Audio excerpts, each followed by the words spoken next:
The head of the Afghan High Peace Council, Burhanuddin Rabbani, has been killed in a bomb explosion at his home in Kabul.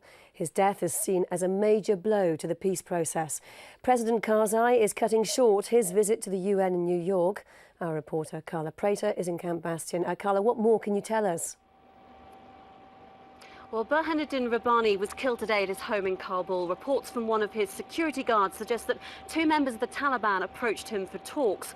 Once inside, one of them detonated a bomb inside his turban, killing Mr. Rabbani and 5 other people in the room, though, of course, those reports have not yet been confirmed. What do we know about Mr. Rabbani?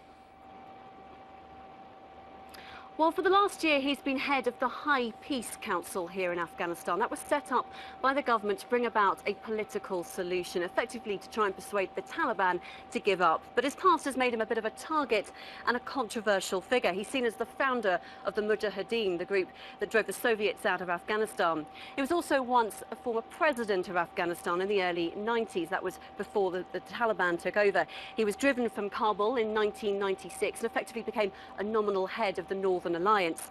Now, the Peace Council, for which he was leader of, was once described by President Hamid Karzai as the greatest hope for the Afghan people. But the reality is, since it started, it hadn't made much headway and had become a clear Taliban target. And Carla, this is just the latest in a series of Taliban attacks on Kabul in the last 2 weeks. It seems to suggest a change of tactics. Yes, it does a little bit. I mean, last week there was an all-day raid in which 15 people died in the centre of Kabul.